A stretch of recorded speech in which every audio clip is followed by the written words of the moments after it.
Sure. So, Pointman actually, when he was building the army we saw there earlier, he brought Royal Peltas at the beginning, and I was actually very happy to see that choice from him. But now he's switched back to a kind of skirmish spear style. I don't know what he's doing with the deploy. Oh boy, this is the penis formation.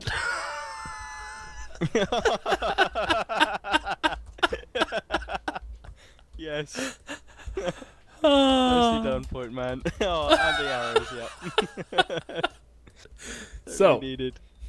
The the penis infamous formation has appeared for the first time. A wild penis has appeared. Anyway, So, in this formation, which direction does it usually attack? Or does it take a very defensive posture and just waits? so Just yeah, hangs. six Hellenic cataphracts. He has 4 camel archers. He has 3 Eastern slingers, and then he finally has, I think, 4 thorough spears. Or is it 3 thorough spears? It's 3 thorough spears. His general is an Indian armored elephant, and yeah, it's a pretty straightforward penis, but also pretty straightforward Seleucid build. Again, surprised to not see Royal Peltas being brought in here, but that's all for PointMan for the build. And over on Zarip's side, he has got 3 units of Egyptian slingers at the front. Behind that, 4 units, I believe, of thorax pikes. Behind that, 2 more. Oh no, there 2 units of light peltas. A bodyguard of Ptolemaic cavalry, and he's got, I believe, 4 of them in total, including his general. Right at the back, he's got 3 units of Royal Peltas and some African war elephants, not in any genital shape formation at all. It's breaking apart. The penis has broke apart, and The is- penis It's has gonna broken expand apart. soon. Oh, is this PointMan warned me he was going to do this? Is this PointMan doing it? Yeah. PointMan. He always does this in big events when there are a lot of people watching. Some have. Zarip was mentioning in the chat that his penis was a bit short. Some may take it. Some may Battle take chat it as already. some form of compensation, but I'm not saying anything. Could be. But anyway, PointMan is spreading out a very long line with his forces, and looks like he's just going to go for, well, just completely envelop the Rip's forces, which are staying tight together. He is keeping his pikes, I would probably say, at a depth that myself and GD would approve of. Yes, that's a decent that- pike formation there, and I think he's using the control arrow key trick to make his phalanx shoulder to shoulder. Is he? No, he's not. But they're keeping a good formation. He's got 3 units of Ptolemaic cavalry, 2 of them actually, on the left, and he's bringing over the light peltas as well as the elephants, which is opposite PointMan's camel archers and Hellenic cataphracts. 3 of them over there. Neither one of them engaging too soon here, not like the last round, but PointMan does have the option to attack on essentially 3 fronts here. The skirmishing has started, it seems. Do you think PointMan would have dared doing his fabled little formation if he was not 1-0 up? Definitely. he would have done it anyway. I mean, It's PointMan. when PointMan has to show a good Yeah, show. he likes to put on a good So- show. He likes drama. He likes to. Yeah. Sometimes he likes. Yeah, he likes. He wants to build this up as a great victory. Which is awesome. I love it. But also, he's going to be bring out all the stops and all the phallic formations. So, in this battle so far, I think one thing that Zaript needs to focus on is taking out all the Eastern Slingers for PointMan, because if you actually look at it, other than the camels, PointMan doesn't really have any other tools to kind of force Zaript to make any moves.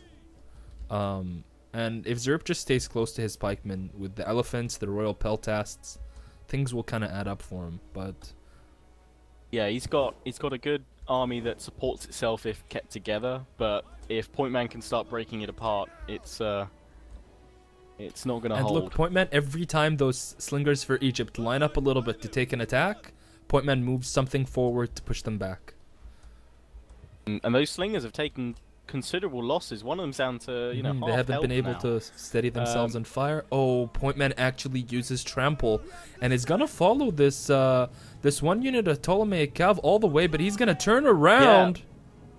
Yeah, Zaript's got him. I don't know who's come out worse from that. Zaript, Like Zaript at the moment. got countercharged, but now in comes more of Zaript's troops. He's gonna try to. Being bombarded This by is the everything's slingers. going to converge on this bit here because I think Zaript knows he's probably in a bit of trouble right now. Now PointMan. And PointMan's pushing in with the camel archers now over on the right, and I would expect to see perhaps more of those forces pushing round soon if he's going to keep the pressure up on this side, or if he's going to let it kind of just subside and let see what's still standing after the dust settles. But Zaript has got to plug. Both of them seem to be He's using. got to plug lose. this gap now, because if he doesn't, then you already know what's coming, guys. Oh yeah. Here comes the PointMan elephant. You should go into insert camera mode and just look at the gap and how there's just a huge hole. Oh, there is a huge hole in Zaript's Here come the ranks, Ellies. and Oh, the they're going pikes! in, The pikes and are they're going trying to straight catch for all them. the skirmishers. Pikes might catch Oh him on the way no! through. It's going to be a shish kebab Oh. elephant. They have already done it. Oh, he's going to get one of the pike units right in the He's rear. gone here. into They the turn back round. of them there. They've pulled back, but PointMan now just descends on Zaript. Look, he's still coming in on Elephants waves. are taking a risky He's not route. coming in with all of his troops at once. He's waiting for targets. He's gonna smash into that big blob of Royal Peltas to just spin them down. And he's gonna using flaming arrows on Zaript's elephants over on the left, and one of them's already gone down. It won't take much more for them to rampage. They're trying to do a charge, but the camels are pulling away. Yeah, they're being pinned down by some of the cataphracts.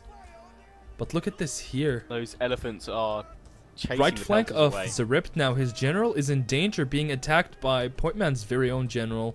Those Royal Peltas, they're gonna do well, but not when they're squeezed in like that. They want to get as much surface area as possible. They're in a big blob right now. Zaript still has his elephant, but PointMan still has all of his archers, lots of camels for the late game. Look at how And his general's about to smash into and the look at how peltas. he's playing it. Like, he's kept 2 camel archers and most of his slingers. Like, they did early skirmishing, and then he's Back. just kept them back. He's like, okay, I'm gonna skirmish.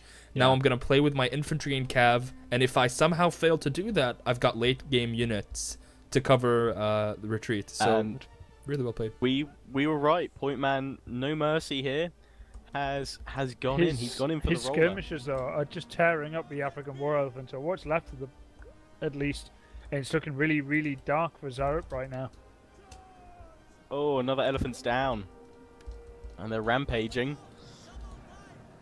I love it when they're getting close in like this. So much blood. He's now brought up his camel archers, his slingers, and Zaript's just down to the elephants. And that I is gotta love the blood mod. Sorry, the blood DLC. I couldn't play this game without having it. I need to see the blood. it's awesome. But that is 2-0 for PointMan. Cry Wolf. Pardus Flavius Crywolf. He makes it forward. To round 2. Well, PointMan looking really, really strong in the early goings. We've had some really impressive games, like to start off in this group. We've had some 2-0s, but a load of 2-1s as well. So I mean, whew, I don't think I've seen such a stacked tournament. I mean, compared to last time, this is there's so many pros compared, so many good players coming out. So out of the guys you've seen so far, how do you think they stack up together? I mean, the biggest surprise for me so far in the tournament, a lot of people will probably be like, oh, Agony Prussian Prince lost in the first round. He did play Harba. That didn't surprise me so much. The biggest surprise for me so far is hearing that Jonas Nee beat Akhenaton. So I would watch Jonas Nee now because something must have given up. Maybe Ro16 has been practicing, or maybe he has some interesting builds. So he's a player to kind of keep an eye out on if you're kind of rooting for maybe an underdog or someone who's not expected to win. But I think the main competition is between Panda Warrior, Simon, Duck, and PointMan. Those are the 4 players that I think are. I would echo those choices really, but.